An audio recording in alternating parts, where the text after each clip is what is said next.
you can't stop learning. And no matter how old you think you are, there's always something to learn, and there's a new habit to be formed. And it helped galvanize in me that I need to recognize each one of my kids for who they are. The older I get, the more I realize life is full of paradox. We need one another to lean on because we're going to have to carry that load. We're designed to carry that load. All right, welcome to the Rad Dad Podcast. This is episode 45. I have my former neighbor, Ryan Sadler.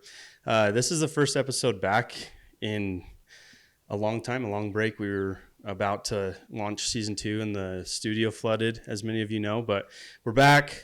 We got the studio back up and running and happy to be here. Just to start off, tell me a little bit about your upbringing, where you grew up, and some highlights from your childhood. Yeah. Well, let me start off by saying if this flooded a few months ago, you already got it looking great really quick. So Thanks. That's really cool. So props to you there.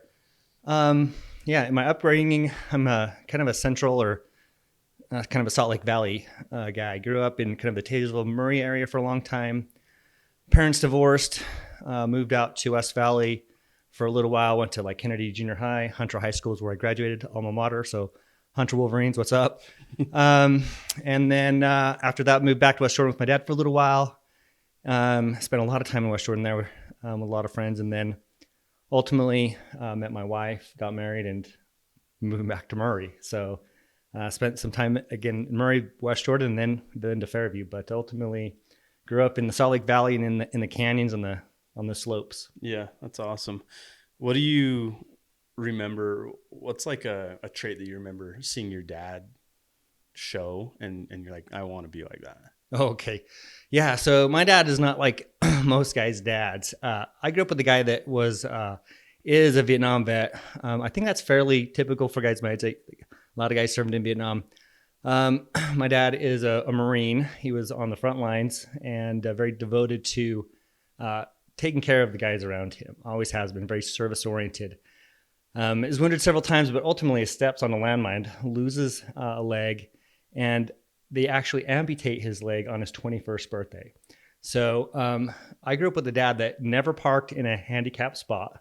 He never acted handicapped. He never once acted as though he was less than any other man. In fact, he always had this idea that he could do as much, if not more, than any competent guy. So I grew up with an oversized hero, I like to call it in some ways. So I think most dads, hopefully if they grew up with a good dad, that guy is their hero for them, right? I think ultimately that should be the role of dad.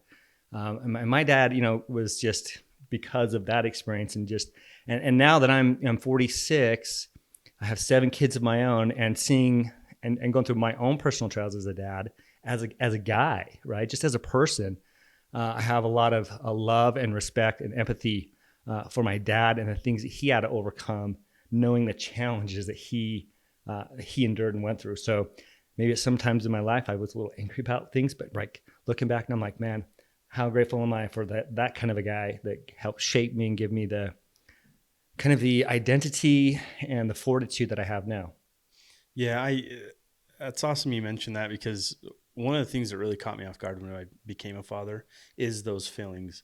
I really think you can't fully understand the sacrifice of a parent until you become a parent. Honestly, it really is. It's kind of like, in business, there's that term of leveling up or next level, right? And that's really great. Business is cool. It's needed and necessary. But I think one of the things it's never really discussed as openly or maybe celebrated is leveling up as a guy in the terms of like as a father. There's a lot of great things that happen to you personally when you level up in business, but when you can level up as a person in that form or in that relationship as a father, it is literally life-changing, and it really helps put in perspective like my purpose, my identity, and what am I capable of doing? Am I capable of doing more? And I think it helps to really, those of us who've wanted to be fathers, helps us to really kind of dig in and kind of connect with that spirit. Yeah. Do you remember the first time the thought crossed your mind of becoming a father?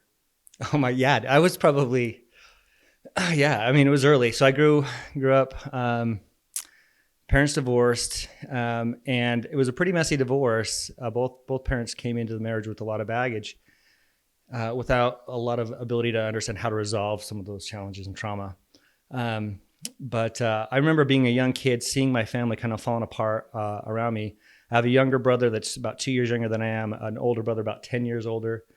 There's some other family relation stuff, but usually most of them are out of the house when this is happening. And I was a kid, and I remember seeing all of this happening around me, and just wanting so deeply to have a whole, healthy, stable home.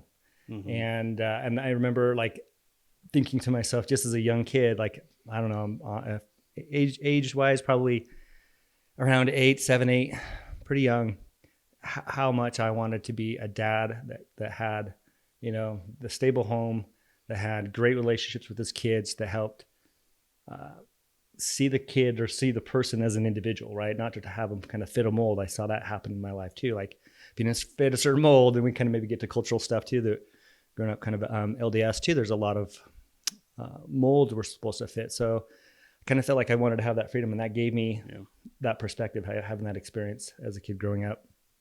Have you heard the analogy where God's asking a man, like, if you're going to create the toughest man on earth, would you give him an easy life? And the man's like, absolutely not.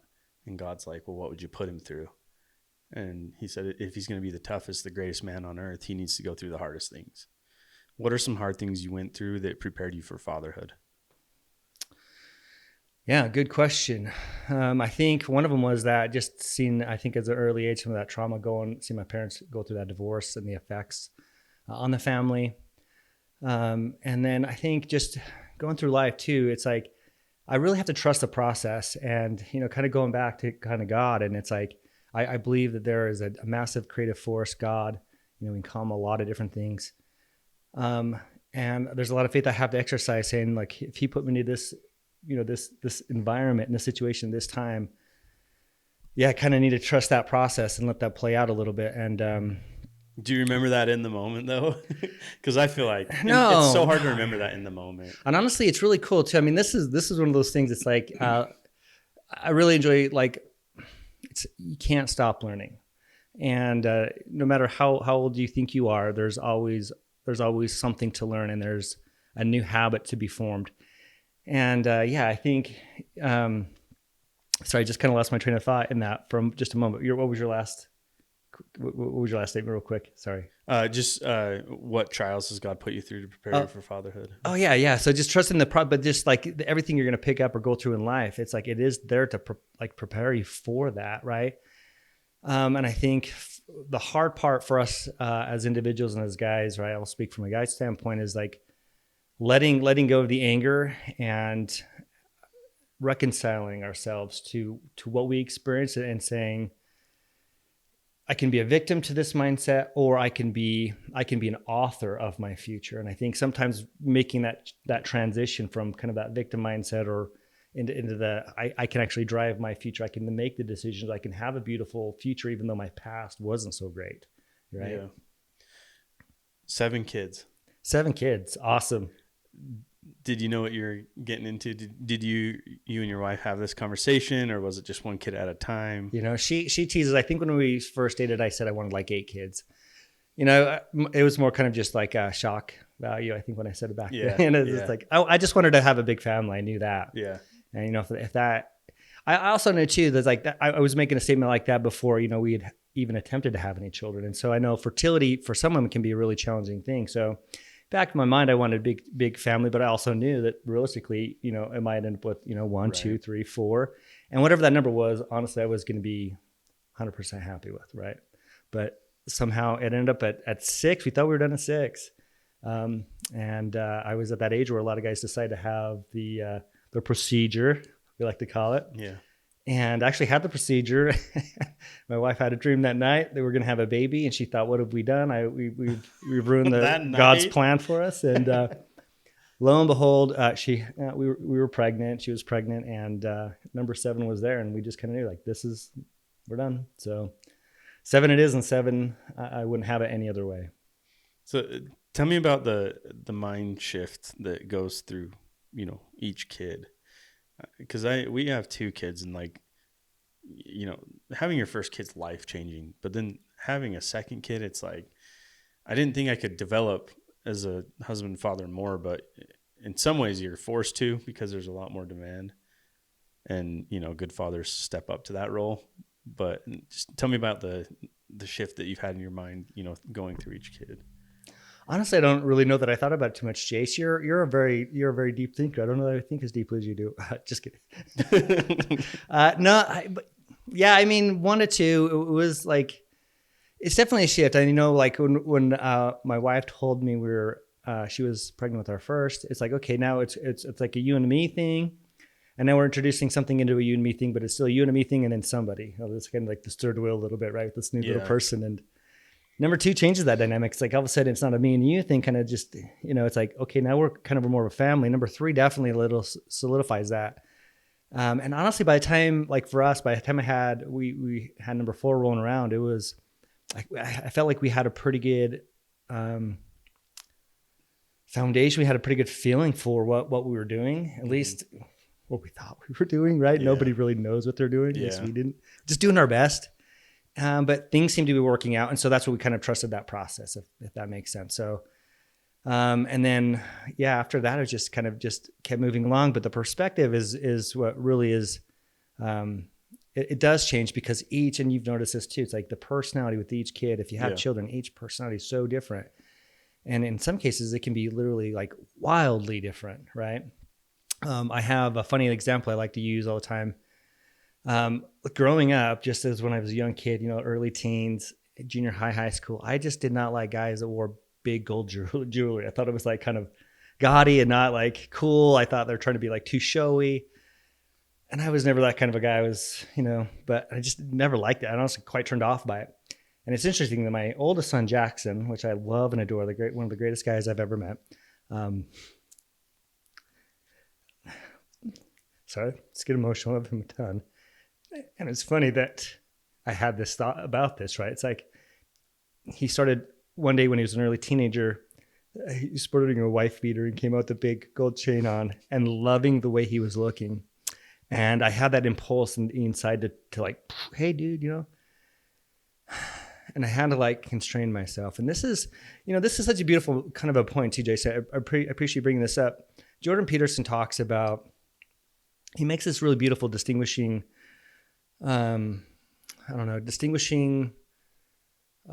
consideration, distinguishing kind of feature between like what we think meekness is and what meekness really is in people. And, he describes as meekness is like sheathing your sword. Like, hey, there's something I don't like and I should stop or do something about, whether it's physically, verbally, right, mentally, like intervening. But sometimes we need to sheath our sword, keep that sword sheath, say that too fast, and not say anything, and if you're a physical person, not to be physical. If you're verbal, not to, and just allow. And it's beautiful because now I've seen who he is and what it's like. My old dogmatic belief, it's not even a dogmatic, but the old belief I had is just silly. It's like it just existed out of nowhere. Mm-hmm. And here's this beautiful person in front of me that enjoys feeling that expression, whether it is for him, and to see him just become who he is. It's like that for me is what a father is God made this kid, this person, this individual to be something. Who the heck am I to stamp that out? Who am I to try to mold what God created? You know what I mean? It's like that to me is what I consider taking the Lord's name in vain. Like that's truly blaspheming God because he is God's creation. Right? So what did you do? How did that pan out, that moment? Honestly, I shared it with him, and it's kind of like at this point now, it's just like something we kind of joke about a little bit. Yeah. I don't know that he wears too much of the kind of the gold jewelry too much anymore, but even if he did, it doesn't. But it was nice just to say, you know what, and it helped galvanize in me that I need to recognize each one of my kids for who they are, and the value for me in doing that is that I broaden my ability to have greater empathy, and I get to see a broader. I don't know, a broader depth of character in each one of my kids too, because people are awesome. You know what I mean? I took this road trip when I was really young. I don't know, it's probably like before my senior year of college. And kind of at the time, everybody's like, yeah, like single road, like doing a solo road trip was kind of cool. And I'm like, I'm going to do one. And rented a car, went up like this big Pacific kind of Northwest loop area from like Spokane and down the coast of California and back home. And it was a great trip, and I enjoyed all the time I had on it, camping in the tents, these great places, beaches, met some really cool people. And time after time after time, I would find myself turning to the passenger seat or just turning by standing somewhere, wanting to share this experience with somebody like, oh my gosh, and then realizing there's nobody there. Yeah. You know what I mean? And it's like, life is not meant to be enjoyed alone, and that's what I love about every one of my kids. And that's why I bring this up, is that I get to enjoy that expression of God's creation, and it broadens me, and I have somebody to communicate with it that helps me understand and see the beach in a different way, that understand art in a different way, that understand expression in a different way. Yeah. It's the best. Experiencing the world through your kids' eyes is so exhilarating. Absolutely. It's like it brings out the child in you again. Like my boy just discovered Legos. Yes. And the gift that keeps on giving. Yeah. And like just playing with Legos again, like over Christmas, was just such a surreal experience. Kind of get lost in time. It's like time disappears and you get lost in kind of that creative moment. Yeah, that's man, powerful. At some point in life, unfortunately, we all kind of lose the magic of what the world is. Yeah. But when you have a kid, you have the opportunity to reignite that. It brings it back into the house. It's like, he finds out about your life. He finds out about bears, and it's like, dude, wait till you hear about lions. Yeah. I got to show you this. This is going to be so cool, right? Yeah. It's like something to. And he's 4, he's almost 5, and it's such a fun age. But, when I hear you talk about these experiences with the teenagers, it just makes me so excited for the future. Yeah. Growing up, there were so many, I don't know, maybe it's just the group I was around, I don't know, but like it seemed like there were so many people that didn't have great relationships with their parents, that parents were always at odds with teenagers. And this was like just a norm. And I remember growing up, I'm like thinking, even as a teenager, I'm like, why does it have to be a norm? Like, why can't I get along with my parents? Why does there have to be this disconnect? So to have an opportunity with my kids to have, I'm not a perfect parent by any stretch, and I'm not sure they're always open with me but I know I'm open enough that we can have conversations. So we have had conversations that are like, deep religious ones, right? Where they're wrestling with things, and when they're wrestling with other issues, whatever it might be, it's nice when they can come and openly talk about those things. Yeah. Yeah, and one more point I just want to bring up about your story with Jackson and the gold chain and stuff. I feel like if you were to make a comment and shoot him down, it would cut so much deeper than somebody out on the street. Like, that's your dad telling you that hurts, Yeah, and that's what's so interesting too. And like life, like the older I get, the more I realize life is full of paradox. And for me, and I'm still kind of novice, I'm still a young guy, 46, I have a lot to learn still, but it's like the older I get, the more I realize that the things that are real in life have paradox in them. It's like this weird connection. What do you mean? What do you mean by paradox? Well, just the fact that like I didn't like that stuff growing up, and then I'm going to be faced with the opposite, right? And it's like, like the very air we breathe oxidizes our blood and ages us, right? It's like the same water that sustains our life. Too much of it can rob us of our life. Yeah. It's these beautiful things where it's like there's a harmony and a natural beauty in the flow of the universe, in the flow of the natural world around us. And I feel like if we can get out of our own way sometime and not make those comments where we undermine, then not only with the relationships we have with the people in our lives, but with the relationship we have with the world, the relationship we have with the community, it's like everything just takes on and it's like leveling up. It's like relationships become genuine and sincere. And that is kind of a different side note too, because it's like when I'm kind of an ex-member now, I shouldn't say kind of, I'm totally an ex-member. But I would go to all these work parties and it felt sterile, because like you'd have a party, everybody would clean up really quick, and you'd get out by 9:00. It's like, well, why are we having parties if we're not mingling and just talking and getting to know people? And like, I don't care if I have to stick around to 1 a.m. I'll mop up. I'm legitimately volunteering for like, no, we got to tear it down, Brother Sadler. It's like, I wanted a time and I wanted a community where I can be who I am, not try to fit a mold or do something or not do. And it's like, just be who I am, and then just celebrate that with other people who are who they are, right? And there's no right or wrong to it, right? So I think there's a massive longing for deeper connection in this world right now. A few years ago, I got so sick of the surface level crap. Even with some of my best friends, I'm like, dude, I don't want to talk about what I'm up to. Right. Like, I want to know what makes you tick. Yes. What gets you up in the morning. To And having the opportunity to sit down with a cool guy 1 hour a week has like totally changed my perspective. Like, I thought I was kind of alone. right. But I think most people actually long for a deeper connection. Okay, again, so talking about paradoxes, here's the paradox of COVID, right? COVID isolated us, right? It makes us feel marginalized. It took from us, a lot of us, our identity, or maybe some of us, it took away our way of earning income, our businesses, right? And a lot of people lost their businesses. So, but at the same time, it also cultivated and galvanized within us this great need to connect. Yep. And that's why I'm so grateful for podcasts like yours, Jason, others, and because they're creating a space where people can have an honest dialogue and say things that aren't allowed to be said, have a broader discussion when other outlets give you just a snippet and you've got to buy a snippet and you're told to read it. Like, don't question the snippet, people, just go with it. Don't question the narrative. Don't question the history. Don't question things. Just believe us because we're an authority. It's nice. Those days are over. We can have going back to like something that's real, like genuine, sincere, connecting with people and have a dialogue. We can disagree, but that doesn't make us enemies. There's still a lot of things that we're wrestling with as individuals where we can definitely identify. Yeah, you're right. Just to kind of bounce off of what you were already saying, I saw something that really got me thinking, a post, and the guy's like, hey, if you're like an early 90s baby, we're the last generation that like could go hang out and be goofy and be ourselves and not worry about being recorded, getting that embarrassing moment posted on social media for everyone to see. Like, our lives weren't recorded like that. Right. We could just be who we were. We could go toilet paper in. We could ding dong ditch. No one had ring doorbells. Yeah. Like, and I'm kind of there's bummed. a level of anonymity out there still. Like, it was kind of cloaked a little bit for sure. Yeah, and I feel like people, there is an aspect of them being so conservative because it's like you'll get eaten apart if this or that makes it to social media. There's like this fear or something. I don't know.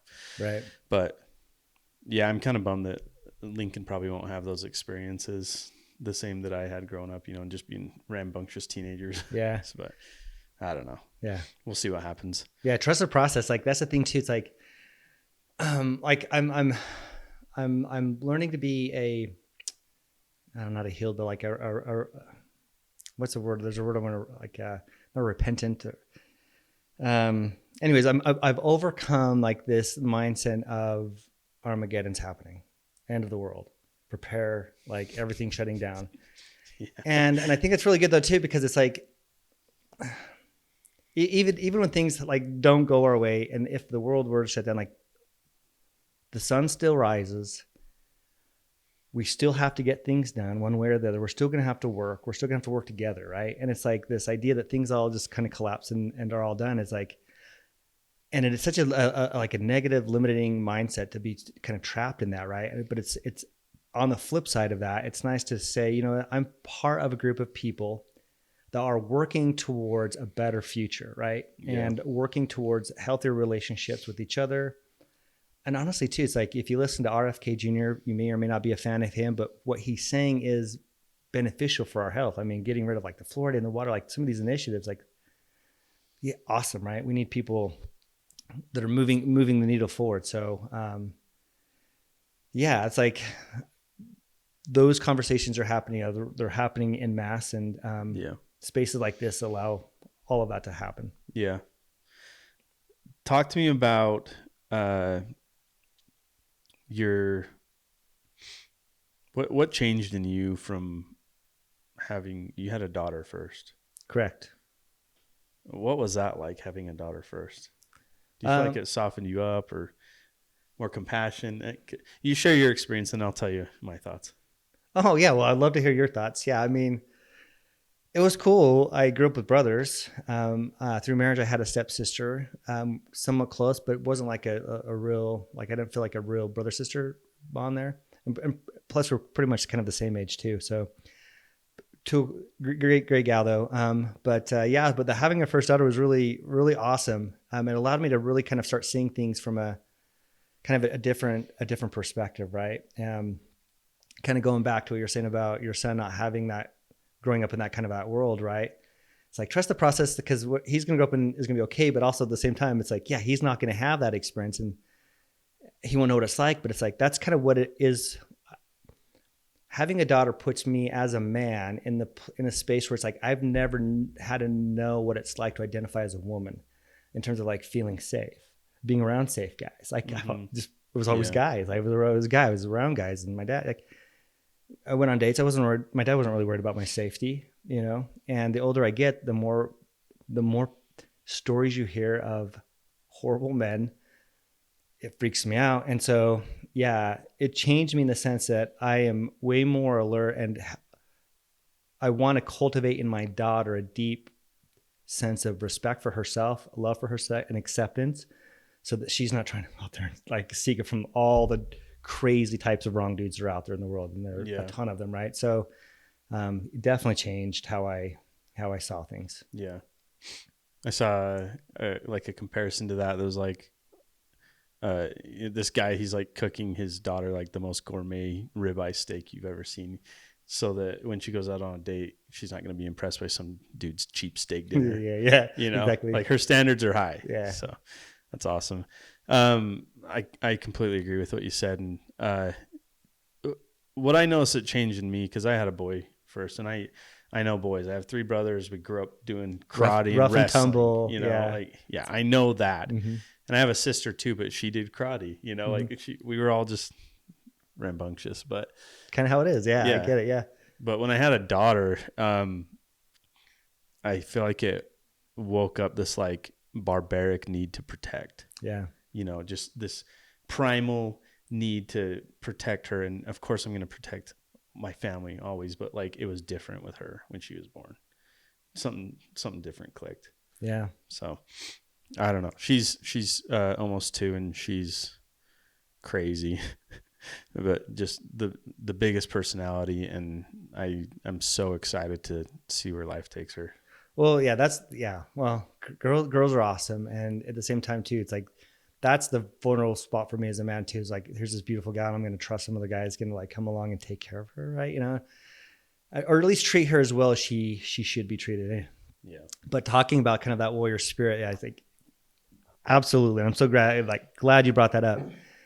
Because I think that definitely manifested itself for sure, more so with my daughter than it has with any of my boys. I've always been protective of my boys, but my girls definitely, more so. It's like I'm ready just to go like toe to toe with the guy. You know, it's like quite literally. Like I want to protect them, want to make sure they feel safe, and honestly, part of that too. Like I think for me, being able to provide that level of safety for my family too is like physical health too, right? And that's another part of it is like being a dad is like, now I have all these people that are dependent on me. So yes, I've got to go out there and learn how to like earn the money necessary to keep our household, you know, and our needs met, but also at the same time too, how can I keep my family safe above and beyond just like financially? It's like, how can I take care of them if something were to happen, right? Yeah. So for me, it's like, providing for them is a big thing, but also too staying physically fit. I think just as a man, as a dad, is something that we definitely don't give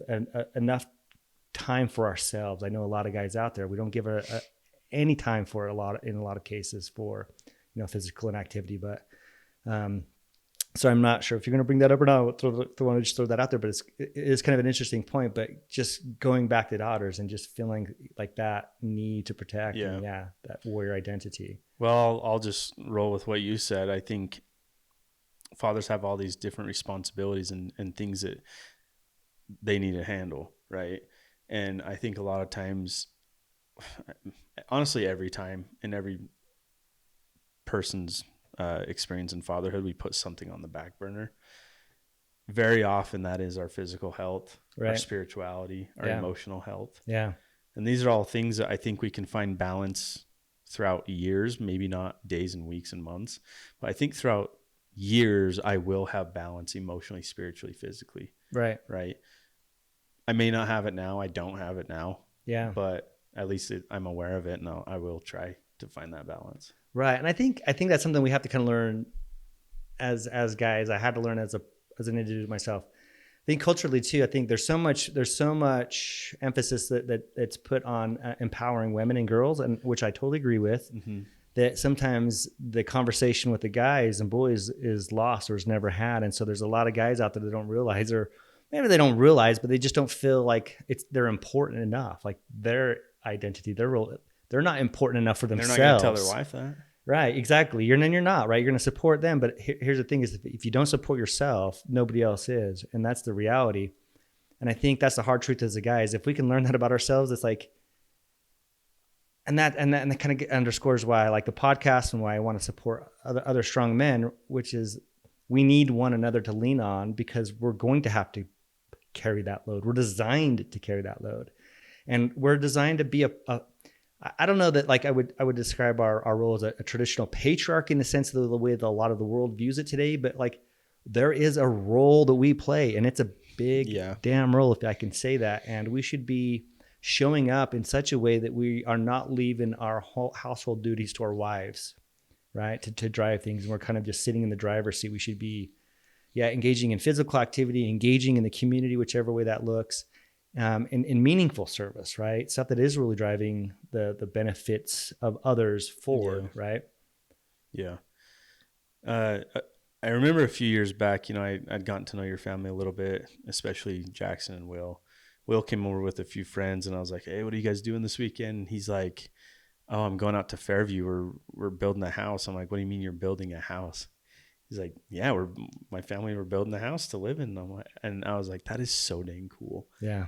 And I talked to him about it. I'm like, dude, you get to build the house. Like you get to learn about like all these different new skills. You get to learn about the importance of foundation, all this stuff. And you get to listen to your dad swear like crazy. You're going to learn some new words. Some new words. Yeah. But correct me if I'm wrong, but I think he told me you built a house with your father.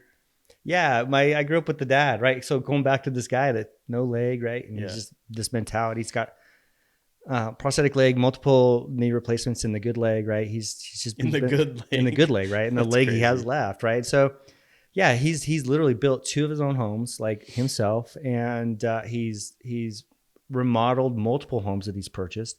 And I grew up just loving building. I grew up watching him and just like observing and just taking it all in and just appreciating it.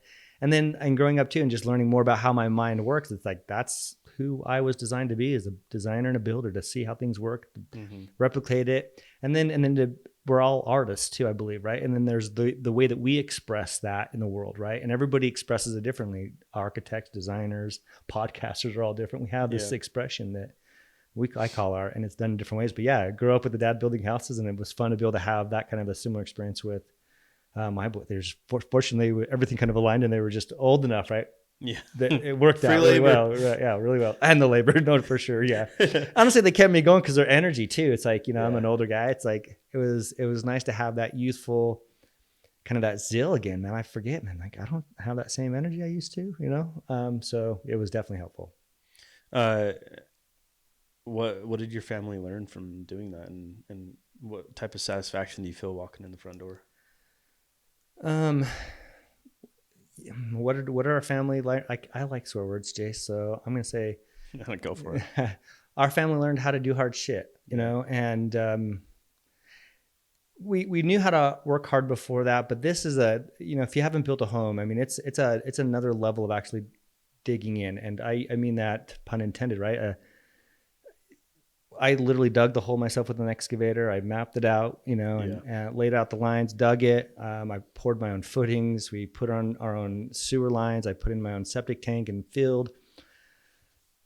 Set the forms, my own form. Like I didn't own the forms. I rented them. We set them up, tied all the rebar, had friends help throughout a lot of this process as well. Poured the foundation. Yeah. Framed, had help with that. But built the whole house ourselves, electrical. It was a process. We did it in a year, but it was so fun to be able to have those weekends in our RV that we stayed in with the boys. Like we even till today, like we romanticize it way too much now because it was terrible in the moment. But now it's like looking back, watching these stupid movies on the little DVD player in this trailer that we stayed in while we were building that house as the guys. And it was a cool experience to have. They'll be telling their kids about that. I hope so, right? Like, and that's what it's about. It's like galvanizing these experiences, having real experiences, right? That it wasn't necessarily the best, but we're going to remember it in the best ways, right? And there was hard times, and scary moments. Man, there were some really beautiful moments in that too. And again, like going back to the paradox, like that's how anything that is valuable in life, it seems like it comes with paradox attached to it. Yeah, I couldn't agree with that more. I've had a few conversations on this podcast about I'm just super concerned about how I'm going to teach my kids hard work. I grew up on a farm with a 2-acre garden. We had serious responsibilities. And now I'm like, how am I going to teach my kids hard work? And I saw you guys went and took on this task of building your own home, and the lessons that your kids learn, it's totally awesome that they were able to really do something hard and reap the rewards. So I bought 6 chickens. Awesome. Start somewhere, man. Yeah, It does. I'm just kidding, but we did. And that's Lincoln's chore. That's his thing. Cool. And we have a garden, but yeah, I do want to make sure I'm a believer in hard work, and I'm a believer in teaching that to your kids. And I'm a believer in sweat.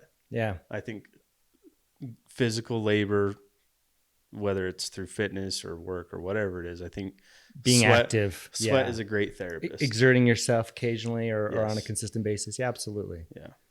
Love that. Yeah. I'm sure you used a ton of different tools, and you have skills using a lot of different tools and machinery and stuff. If you were to build the tool belt of fatherhood, what tools are you putting in it?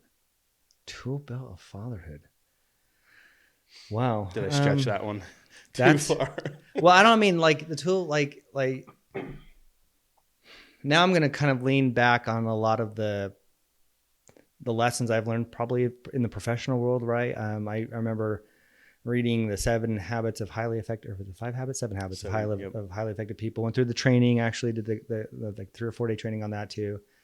Yeah. I think, listening is definitely one of those things. It's like undervalued skill. And I think that's definitely like probably number one, tool in my belt as a father is number one. And again, this is why I think it's so important too, because the paradox is to that, like the opposite to that is like, what am I inclined to want to do? Jump in and do something, like just react. Yeah. And so I think if I can sit back and listen and really try to understand, and honestly, it's really hard. And I can speak to that because right now I have my 3 littlest. They're 9, soon to be 10, 9, 8, and 6. And they're very close in terms of like, they love one another, but at the same time, they can be like quite quiet little terrors. And then they become very loud little terrors, right? It's like, whoo, and they push the buttons. So sometimes just listening when they have a dispute among them, they're now bringing to me, like sitting down and not like overreacting, and just being able to kind of have each one of them kind of discuss and listen to what's happening. And then also in that listening to how they're going to figure out, how am I going to help them learn how to resolve this within themselves? And I think that's the thing that is difficult, I think, as fathers too, is learning how to answer those types of solutions. Like I don't like, one thing I learned really quickly as a young father is like, I don't know how to be a dad. Like there's nothing magical that happens when that baby is born, like a switch, a manual. Right. And so a lot of it, I've had to like go back and listen to my intuition. People would call it like the spirit. Right. And really just kind of take a back seat. Okay. Deep breath, God, Lord, Spirit, Creator, whatever, help me through this moment, navigate this, because right now I'm wanting to express or do this, which I know is not going to be helpful. Yeah. It's not going to be helpful to connect with my 17-year-old kid with the gold chains on. It's not going to be helpful to connect with my 3 little kids in terms of like having them continue to trust me, not build resentment, right? Because that's generally what's being built a lot of times when you're disciplining kids, is it's being done, but you're really building resentment, right? And so without building resentment, how can I resolve the conflict, but I'm not the one resolving the conflict. They're going to be the ones resolving it. So the guide. Yeah. And I think if that's the tool belt, right? I mean, if there are some tools, like that would be the tools that I would try to build in my belt. And I think for this, each guy is a little different. We're all different, right? I know what my nuances are that I've got to kind of work through, my little, nuances or my and so if we can be honest with ourselves as a person, as a guy, and say, hey, these are my triggers. These are things that are going to set me off. I need to be aware of those. And when they start to come up, here's how I'm going to start working through that. Now, if that means you start making, like writing out how you're going to, like, something's got to change, but I think that's a good tool to have for sure as a first father. Yeah. When I thought about fatherhood, like in my early 20s or whatever, I would have told you like, yeah, I'm going to discipline. I'm going to tell them what to do, and I'm going to tell them how to do things. One of the biggest skills that you need to be a father is to know when to shut up. keep your mouth shut. Right. And that is so hard because I'm still getting over the complex of I'm the dad and I know better because I'm the dad and I've already been through these situations, and Right. you're going to listen. Yeah. So taking Gosh. that pause and just Yeah. shutting up, and honestly, probably just letting Katie handle some situations is probably better anyway. Right. Yeah. So Kind of picking your battles a little bit, knowing yeah, which but one's I'm right. Yeah. like, I attack life. I'm very involved in the things I'm involved in, and I commit, and I'm the same in fatherhood. So I just want to jump in and help Lincoln. Like he's in wrestling right now. And it's so hard finding this balance of being his coach and being his dad. Yeah. And Katie had to like pull me aside a couple Saturdays ago, and he lost, and she's like, you need to cool it. He's 4. And I was like, you're right. Right. So taking a step what a back, cool man, reminder. it's hard for me, but I do understand the importance and something I need to work on. So. Yeah. Well, I think too, like that's okay. Like you brought up that question before, like if God were to kind of create the ultimate guy or the ultimate person, what would he drag him through? It's like here is that in motion, right? Yeah. You're recognizing, it's like maybe I'm pushing too hard on my kid right now. I need to learn that's like, okay, there's my boundary. I need to step back and find that healthy, right? That healthy balance there, because it exists and we'll find it, right? And there's a way to help support them and push them, but at the same time, be the supportive, not push too hard. But yeah, absolutely. That's cool. That's a great opportunity. Is there anything else you want to add to the tool belt?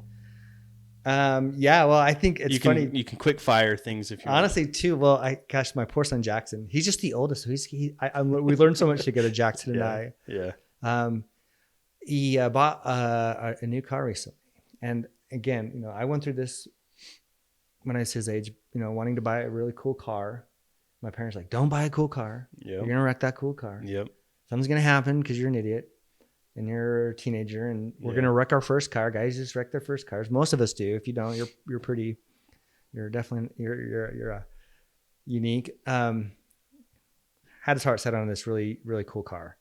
Buys this really said cool car, and within like 3 weeks, makes a brain head maneuver. Nothing too bad, but enough that it costs him the car. Wrecks it. Really? Yeah, and it was a bitter pill, right? So as a father, I could have really beat him up for buying that car and really force him to do something different.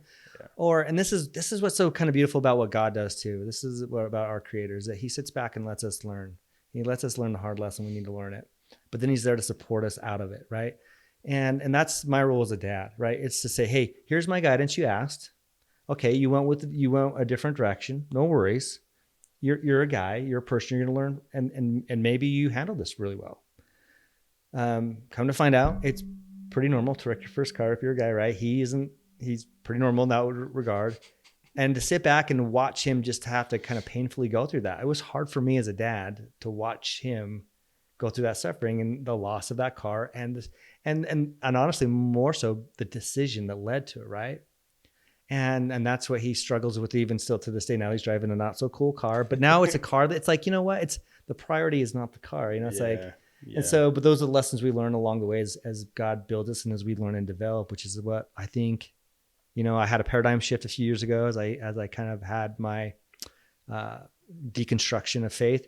Is that this is, growing up LDS, I always viewed life as this courtroom. At the end, it's a legit courtroom, and everything's gonna be like, The more I understand who God really is, what grace is from a Christian perspective, from a biblical perspective, the more I realize it's a classroom. And if I understand what grace truly is, it's like God is affording us the ability to, when we make mistakes, to reconcile those mistakes and move forward in a positive way. And I think when we don't do that, we're robbing ourselves of the opportunity to receive what He's offering, right? The Creator's offering, right? Mm-hmm. And then that expression is found even through like all the different types of religions or ideologies or philosophies too, right? Some kind of a concept of that, right? So we're part of a big, great human, society. We're all trying to figure things out together, and it's nice when we can rely on God, say, look, hey, I don't have to figure this out. I want to yell and scream and kick right now, but I'm going to hold my tongue, not say anything like you're talking about, and just trust that at the time I need to open my mouth, something's going to come out that'll be productive, not counter, right? Yeah. Awesome.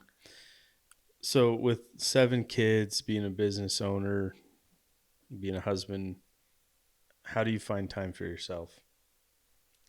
My wife would say I still have way too much time for myself. That's a good question. I honestly, I love just being with my family.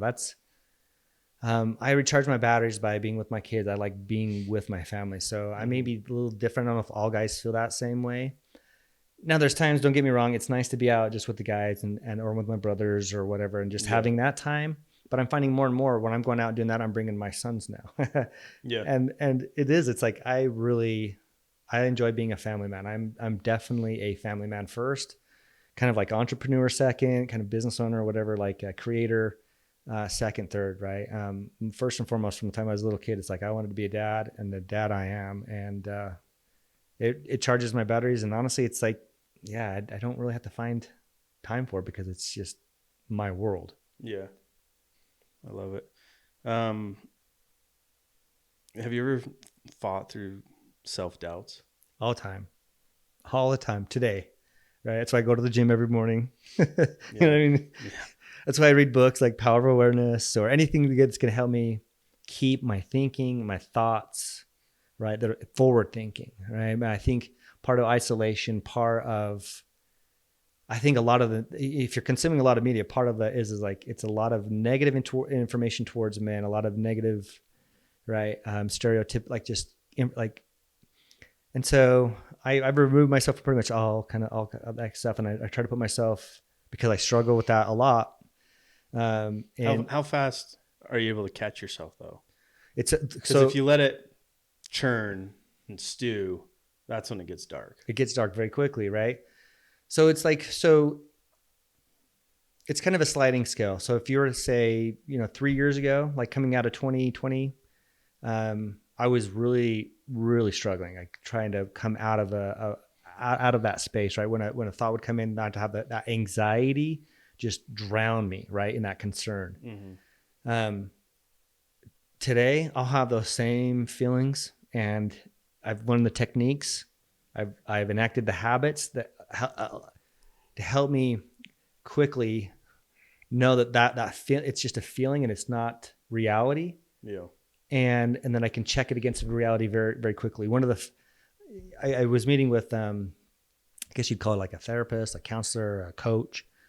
As I was kind of going through some of the challenges I was having, as I went through a deconstruction of my faith, which led through an identity crisis, which led through a bunch of other things. I was leaving a business at the time, relocating my family from Salt Lake Valley to Sanpete County, to Fairview, Utah, and building a house, right? I mean, literally everything was happening that could be like, it was crazy time. And I almost have to kind of just give myself a little space there too, but it's like, it's 2021 was really dark, and I had to start doing things then to help put myself in a great spot. One of the things that I learned meeting with this therapist was asking if the opposite could be true, right? Because I was going with self-worth issues or questions like that were just rolling and stewing in my brain. You don't have any value left, right? Because I was thinking about maybe re-entering the workforce. Like, oh, I'm kind of this washed up guy. Can I even sell anymore? Could I go out there and even in the construction world be like a superintendent, a construction manager, or even a director of construction type of level, which I'm totally competent. I know the process. I know the business inside and out. I could totally do that. But at the point, I didn't think that I could. I really believed I couldn't do that anymore. And the one question that was posed to me by this beautiful person was, could the opposite be true, Ryan? And it just kind of hit me like a ton of bricks. I like just that stupid question. It was like, well, could you still have value though? Like, you're only asking this one question. You're sticking there with that one as that's the ultimate and that's the reality. Like, dude, no, here's another option. Did you think about that? Could the opposite be, could you still have value, right? And I think that one question allowed me to now tackle my faith crisis, right? Because I grew up in a church that was like, nope, this is the only truth. Only, right? And so if it's not the only, then it's the antithesis of the, like, no, right? Yeah. But if their claim is it's the only, could the opposite be true? Could it not be the only true church? But that's okay, right? And it still be like, yeah, like that's a legit thing. And then could I still have self-worth? Sure. Is my identity in any of the molds that I was trying to fit within that culture, within that, right? No, it is not. My identity is who the creator made it to be, right? And so is the opposite true? Could the opposite be true? Like that for me was where it started. And then in enacting some of those small habits along the way, exercise, getting out and meeting other guys, like I have to put myself out there. I just recently listened to this beautiful lady on this podcast with, it's this gentleman from Britain. It's the Diary of a CEO, I think. Have you heard of him? I think it's Michael something. Awesome guy. Great post. She talked about like, and I'm more of an introvert. I'm not an extrovert. So it's not really, it takes a lot of energy me to go out there and like meet new people and put myself in those situations.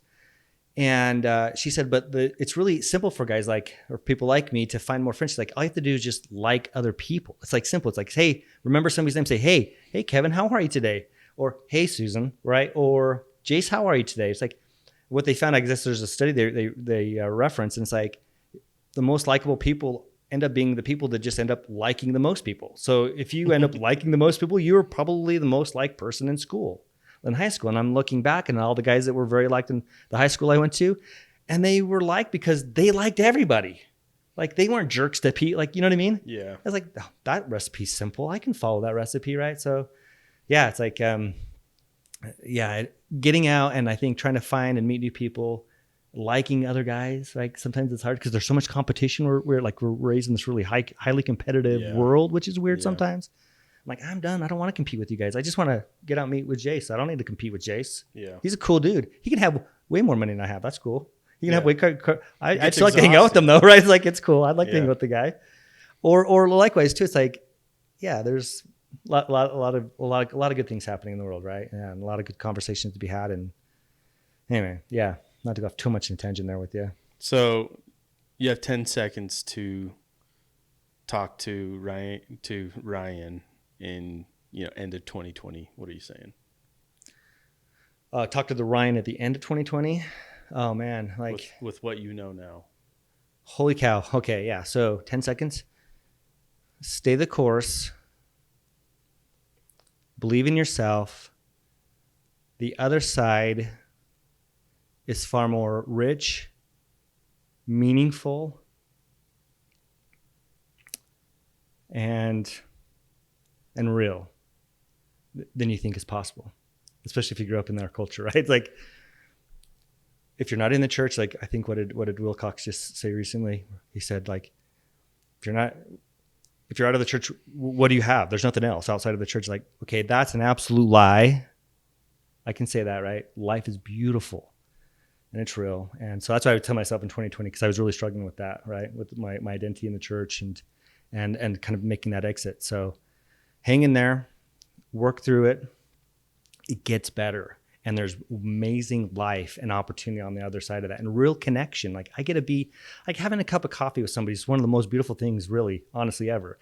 Coffee's not some terrible hellion of a thing that's causing people to, or having a beer with a guy at a bar, or a friend or a colleague or somebody just in a moment is it's like just being able to connect with people in a real way, right? Instead of like us versus them. It was always felt like me versus everybody else. And like I always had to defend things. It's like, no, we're just all a big, massive humanity, all trying to figure it out. And if we can be good together to one another during that process, then man, it's all better. So if you're listening to this podcast and if it's resonating and you're kind of working through some faith crisis, there's some relationship crisis, like just as a person, the only thing you can do is worry about you. So get to the gym, start working on you, and I promise your relationships will get better.